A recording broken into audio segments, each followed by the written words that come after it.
యాత్రా జీవితం అనే శీర్షికలో ఆదికాండ 20వ అధ్యాయాన్ని మనం అధ్యయనం చేస్తూ వస్తున్నాం. ఈ అధ్యయనంలో శారా, అబ్రహాము, అబీమెలెకు, ప్రభు నలుగురు కనిపిస్తారు. ఈ నలుగురు మధ్యలో జరిగిన ఒక సంఘటన మనం గత వారంలో ధ్యానం చేశాం. కానీ ఇంకాస్త లోతుగా ఆలోచిస్తే బాగుండి అనిపించింది నాకు. అందుకనే మరలా తిరిగి అదే విషయాన్ని జ్ఞాపకం చేయడానికి ఇష్టపడుతున్నాను. 20వ అధ్యాయం మొదటి వచనంలో గెరారులో కొన్నాళ్ళుండెను అని ఉంది. కొన్నాళ్ళు శాశ్వతమైన నివాస స్థలం కాదు గెరారు. అప్పటికి ఇంకా పూర్తిగా వాగ్దానమైన దేవుడు ఇవ్వలేదు కనుక అక్కడ కూడా వారు పరవాసులుగానే జీవించారు. దీనికి మనకు అన్వయించుకుంటే వచ్చిన అని పదాన్ని,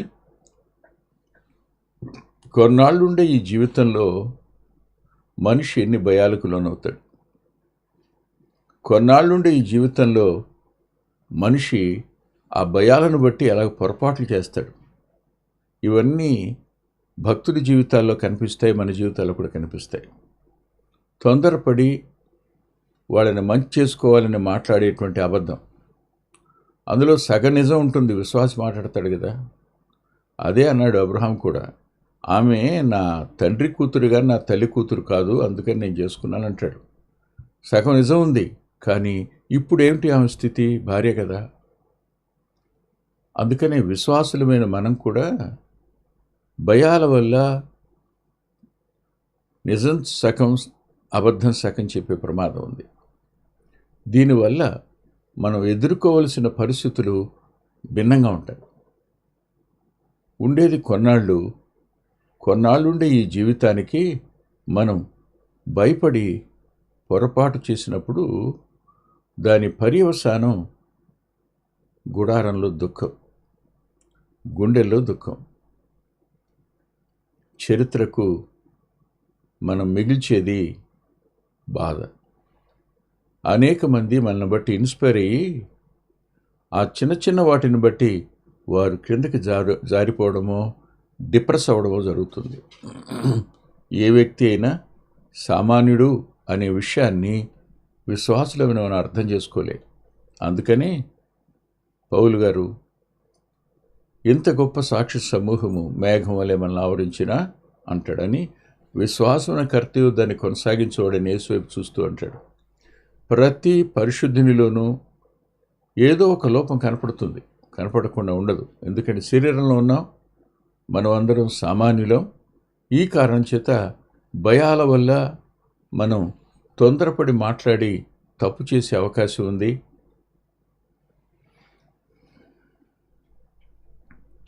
అదే జరిగింది అబ్రహాం జీవితంలో, శారా జీవితంలో కూడా. అయితే నాకు ఇక్కడ ఆశ్చర్యం కనపడిన మాట ఏమిటంటే, తప్పు చేసిన వాడు శిక్ష అనుభవించాలి అనుకుంటాం. పొరపాటు చేసిన వాడికి తప్పనిసరిగా దెబ్బలు తగలాలనుకుంటాం. వాళ్ళు ఇలాంటి మాటలు మాట్లాడారు కాబట్టి తప్పనిసరిగా వారు నష్టపోయి తీరాలి అని అనుకుంటాం. దేవునికి మనకు ఉన్న వ్యత్యాసం అది. అబ్రహాము పొరపాటు మాట్లాడాడు. ఇలా మాట్లాడడం ఇది రెండవసారి. ఫరోతో ఈ మాట చెప్పాడు, మళ్ళీ అబీమెలెకుతో ఈ మాట చెప్పాడు. ఆశ్చర్యకరమైన సంగతి ఏమిటంటే, దేవుడు తానే విశ్వాసి పొరపాటు చేసినప్పుడు ఆయన ఆ పొరపాటును అడ్డుకోవడం, అతడు చేసిన తప్పు అతని జీవితం మీద, అతని కుటుంబ జీవనం మీద మచ్చగా మిగిలిపోకుండా ఉండడం, ఇందుకొరకు ఆయన తానే చొరవ తీసుకున్నట్టు. అబీమెలెకుతో మాట్లాడుతూ ఆమె విషయం నువ్వు చచ్చినవాడి సుమే అంటాడు. నాకు ఆశ్చర్యం ఏంటంటే, దేవుడు అబీమెలెకును గద్దించాడు. ఈ గద్దింపు ఎంత సీరియస్గా ఉంది అంటే చూడండి, అబీమెలెకు మాటలోనే చూద్దాం. ఈ మాట చూసినప్పుడు మనకు అనిపిస్తుంది,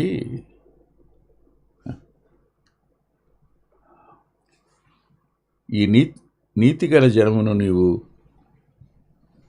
4వ వచనంలో, ప్రభువా ఇటు నీతిగల జనమును హతము చేయదు అని. ఇంకా అప్పటికి ప్రభు నిశ్చయంగా నువ్వు నీ జనులు చస్తారు అన్న తర్వాత సంభాషణలో వస్తుంది అది.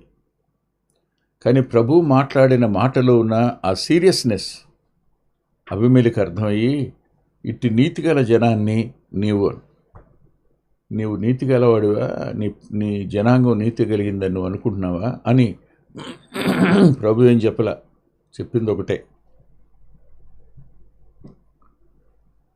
ఆమె వేరొకని భార్య, అతడు ప్రవక్త, అతడు నీ కోసం ప్రార్థన చేస్తాడు, అప్పుడు నువ్వు బతుకుతావు అన్నాడు. అంటే నీ చావు నా చేతుల్లో ఉంది, నీ బ్రతుకు అబ్రహాం ప్రార్థనలో ఉంది అని చెప్పాడు. ఇది ఆశ్చర్యం. ప్రభు తానే చెప్పిన ఈ మాట వల్ల అబీమెలెకు విలువలాడిపోయినాడు. విలువలాడిపోయి ఎందుకు విలువలాడిపోయాడు చెప్తాను చూడండి. ఆ సీరియస్నెస్ ఎంత దారుణంగా ఉందంటే, ఆ మనుషుని భార్యను తిరిగి అతనికి అప్పగించుము, అతడు ప్రవక్త, 7వ వచనం అంటూ అతను నీ కొరకు ప్రార్థన చేస్తున్న బ్రతుకుతావు అని ఊరుకోకుండా, నీవు ఆమెను అతనికి అప్పగించని ఎడల నీవును నీ వారందరూ నిశ్చయముగా చచ్చిరని తెలుసుకొనుము అన్నాడు. ఒకసారిగా సొదొమ జ్ఞాపకానికి వచ్చింది. సొదొమను నాశనం చేసింది ఈ దేవుడే కదా, దేవుని కోపమే కదా. అదే కోపం ఈ దినాన అబీమెలెకును బట్టి ఆ దేశమంతటి మీదకి పెళ్ళున దిగి వచ్చే అవకాశం ఉంది. ఆలోచించండి ఒకసారి. ఈ భయాలన్నిటికంటే అబీమెలెకును దేవుడు గద్దించి ఏం చేస్తాను అనే మాట దగ్గర ఎంత భయాన్ని కలుగు చేశాడు అంటే, ఆ భయమంతా తన ప్రజలకు చెప్తే వాళ్ళు భయపడ్డారు. అందుకని 105వ కీర్తనలో కీర్తనాకారుడు ఓ మాట అన్నాడు. 105వ కీర్తన 14-15 వచనాలు. నేను అభిషేకించిన వాడిని ముట్టకూడదనియు, నా ప్రవక్తలకు కీడు చేయకూడదనియు ఆయన ఆజ్ఞ ఇచ్చి, ఆయన ఎవరినైనాను వారికి హింస చేయనీయలేదు. ఆయన వారి కొరకు రాజులను గద్దించెను. దేవుడు రాజులను గద్దించడానికి సమర్థుడు. అతని సింహాసనం ఇచ్చింది ఆయనే, సింహాసనం కిందకి దించేది కూడా ఆయనే. ప్రవక్తను ముట్టకుండా చేసేవాడు కూడా ఆయనే. ప్రవక్తకు సంబంధించిన వాటిని నష్టపరచకుండా చేసింది కూడా ఆయనే. ఎందుకంటున్నానంటే, నేను యథార్థ హృదయంతో చేశాను అన్నప్పుడు ప్రభు అన్న మాట చూస్తే నిజంగా ఆశ్చర్యం అనిపిస్తుంది. చూడండి 20వ అధ్యాయంలో ఏమన్నారు, 6వ వచనంలో, మరియు నీవు నాకు విరోధంగా పాపం చేయకుండా నేను నిన్ను అడ్డగించి తినే అన్నాడు. అందుకే నిన్ను ఆమెను ముట్టనివ్వలేదన్నాడు. ఇది అంతర్గతంగా జరిగిపోయిన పరిస్థితి. అబీమెలెకు ఆమెను ముట్టకపోవడానికి గల కారణం దేవుడు ముట్టుకొనివ్వలేదు. నువ్వు నాకు విరోధంగా పాపం చేయకుండా నేను అడ్డుకున్నాను అన్నాడు. ఒక్క క్షణం. ఇంటికి తీసుకొచ్చిన స్త్రీ విషయంలో అబీమెలెకు తప్పు చేయడానికి ప్రేరేపించబడినప్పుడు, తప్పు చేయడానికి వెడుతున్నప్పుడు బహుశా దేవుడు తానే అడ్డం పడ్డాడు, అడ్డగించాడు. ముట్టుకోనివ్వలేదు.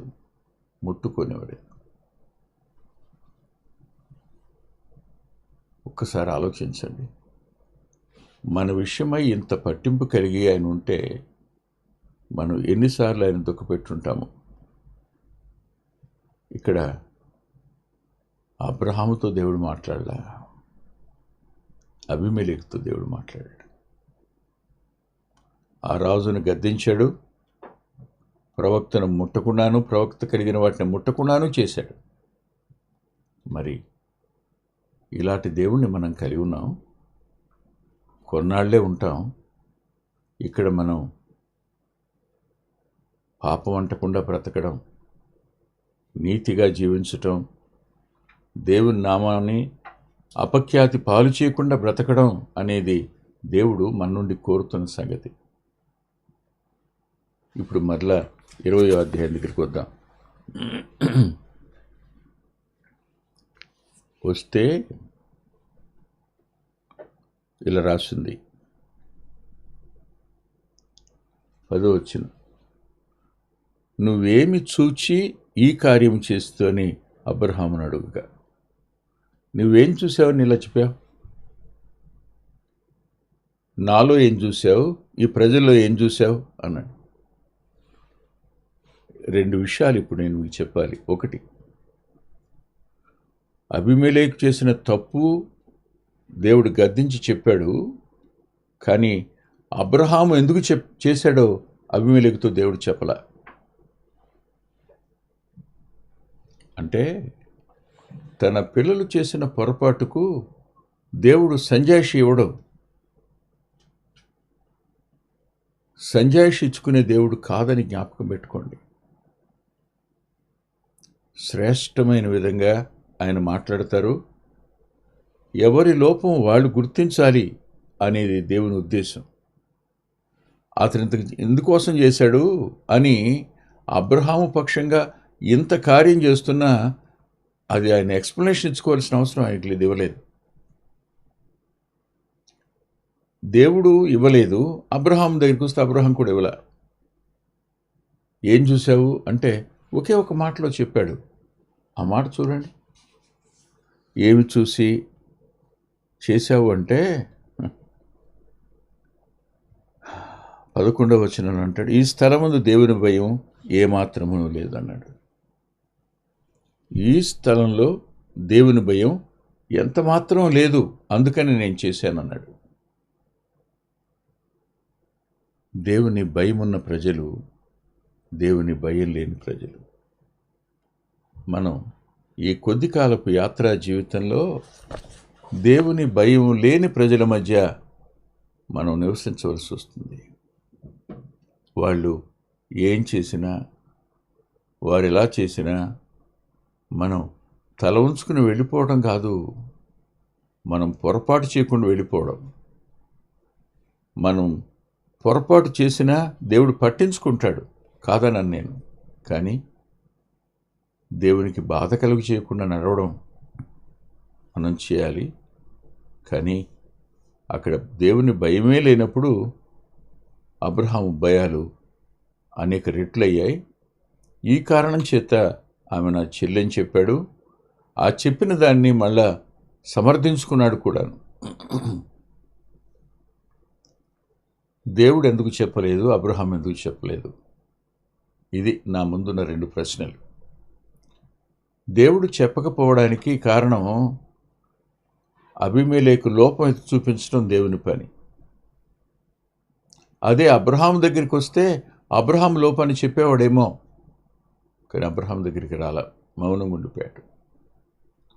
అబ్రహాము చేసిన తప్పును దేవుడు కాపాడి నష్టం కలగకుండా, శారా అవమానం పాలు కాకుండా ఆ పొరపాటును అడ్డుకున్న దేవుడు ఆయన. అయితే ఒకరోజు 20వ అధ్యాయం ప్రార్థన చేశాడు అబ్రహాము. 17వ వచనంలో 20వ అధ్యాయంలో అబీమెలెకు అతని భార్యను అతని దాసీలను బాగు చేసెను. వారు పిల్లలను కనిరి. చూడండి, నీతిమంతుని బాధపెట్టిన కారణం చేత, నీతిమంతుడు చేసిన పొరపాటును బట్టే నీతిమంతుడిని బాధించారు. నీతిమంతుని దగ్గర నుంచి తన భార్యను దూరం చేశారు. అయితే వారు దూరం చేసిన కారణం చేత తమ అధికారాన్ని బట్టి తాము ఎఫెన్సివ్ సైడ్లో ఉన్నట్టుగా ఫీల్ అయినా వారి ఎంట ఉన్నవారు స్త్రీలందరూ వేదనతో విలవిలాడిపోయినారు.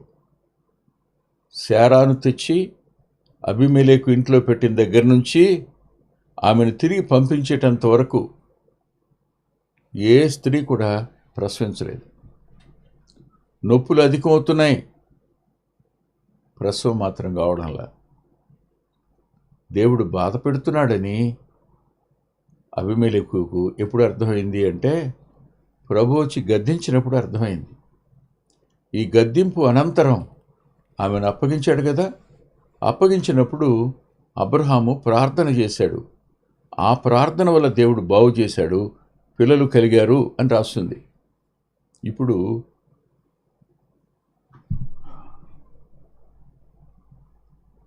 అబ్రహాము అక్కడే ఉన్నాడు. దేవుడు చెప్పిన ప్రకారం ఆ వయసులో ఇస్సాకు పుట్టాడు. దేవుడు ఎంత నమ్మకస్తుడు అంటే, తాను అబ్రహాము వెంట ఉన్నానని, అబ్రహాము పక్షంగా ఉన్నానని అబీమెలెకుతో సంభాషించటం ద్వారా రుజువుపరిచినవాడు. శారాకి గర్భం ఇచ్చి బిడ్డను ఇవ్వడం ద్వారా ప్రజలందరి ఎదుట దేవుడు ఆశ్చర్యకరుడని, సర్వశక్తిమంతుడని, ఆయన కార్యాలు తన పిల్లలు ఊహించని విధంగా చేయగలిగినవాడు అనే సత్యంతో పాటుగా ఆయన అబ్రహాముతో ఉన్నాడు అనే విషయాన్ని ప్రజలు స్పష్టంగా గుర్తించేటట్టుగా చేశాడు ఆయన. అప్పుడు వచ్చాడు అబీమెలెకు తిరిగి అబ్రహాం దగ్గరికి. అబీమెలెకు వచ్చాడు, సేనాధిపతి అయిన పీకోలు కూడా వచ్చాడు. 21వ అధ్యాయం 22వ వచనంలో రాయబడింది. వచ్చినప్పుడు దేవుడు నీకు తోడై ఉన్నాడు గనుక, నువ్వు చేసే పనులన్నింటిలో దేవుడు నీకు తోడై ఉన్నాడు గనుక, నీవు నన్నైనను నా పుత్ర పౌత్రాదులనైనను వంచింపక, నేను నీకు చేసిన ఉపకారం చొప్పున నాకును నీవు పరదేశు అని దేశమునకును చేసేదానని దేవుని పేరిట ఇక్కడ నాతో ప్రమాణం చేయమని చెప్పాడు. అప్పుడు అబ్రహాం మాట్లాడాడు. దేవుడు ఎవరో అర్థమైంది, అబ్రహాం ఎవరో అర్థమైంది. దేవుడు అబ్రహాముకు తోడుగా ఉన్నాడనే సత్యం అర్థమైన తరువాత వాళ్ళంతటా వాళ్ళే అబ్రహాము గుడారం దగ్గరికి వచ్చి చేతులు కట్టుకుని నిలబడ్డారు. వాళ్ళు చేతులు కట్టుకుని నిలబడినప్పుడు అబ్రహాముతో ఈ మాటలు చెప్పాక అబ్రహాము ఒక మాట అన్నాడు. ఏమన్నాడంటే,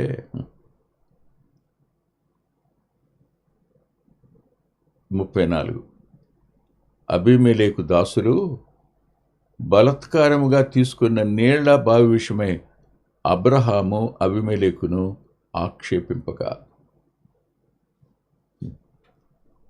నీతిగల జనం అన్నావు కదా, నేను చెప్తున్నాను, నేను తవ్విన బావులను మీ వాళ్ళు ఆక్రమించుకున్నారయ్యా, బలత్కారంగా తీసుకున్నారయ్యా అన్నాడు.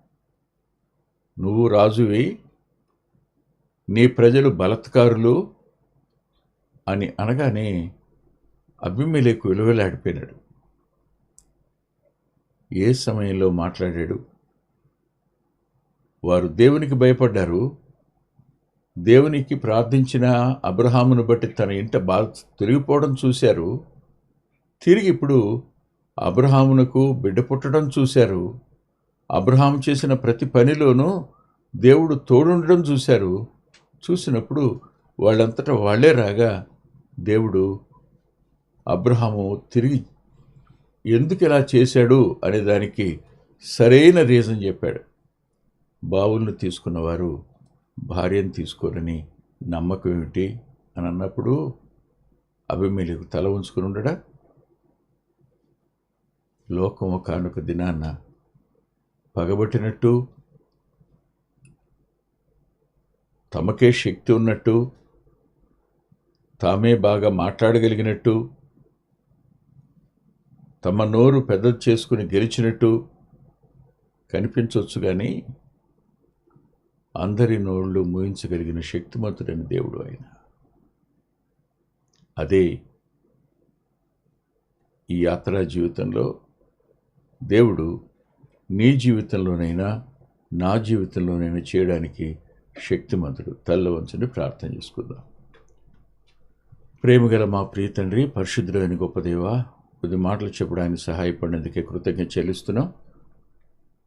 ప్రత్యేకంగా తీవ్రంగా ఉన్న ఎండల మధ్య నీ కృపను మాకు కనపరచుమని, ఎండ వడదెబ్బకు ఎంతోమంది మరణిస్తున్నారు, వారి కుటుంబాలకు మీరు ఆదరణ దయచేయండి. తమ్ముడు దియా ప్రసాదరావు మీ వద్దకు వచ్చాడని వినపడింది. ఆ కుటుంబాన్ని మీరు ఆదరించండి. అలాగే గాదేపూడిలో ఉన్న ఈశ్వరరావు కూడా మీ దగ్గరికి వచ్చాడని వినపడింది. ఆ కుటుంబాన్ని కూడా ఓదార్చండి. నమ్మకంగా మా ఎడల మీ కార్యాలు నెరవేర్చే దేవుడు నాయనను, మా జీవితంలో ఎదురవుతున్న సమస్యలను కూడా పరిష్కరించగలిగిన వాడువని ఆరాధిస్తూ, కృతజ్ఞతను చెల్లిస్తూ, అబ్రహాములో ఉన్న లోపం కాక అబ్రహాం ద్వారా నీ శక్తిని కనపరచడానికి ఇష్టపడిన వాడివి, పొరపాటు వద్ద కూడా కృతజ్ఞత చెల్లిస్తూ, ముందున్న సమయం దీవెనగా మార్చండి. యేసుక్రీస్తు ప్రభువారి పేరిట ప్రార్థిస్తున్నాం తండ్రి, ఆమేన్. ప్రభు చిత్తమైతే ఆదివారం ఉదయం 8:30 గంటలకి లైవ్లో కలుసుకుందాం.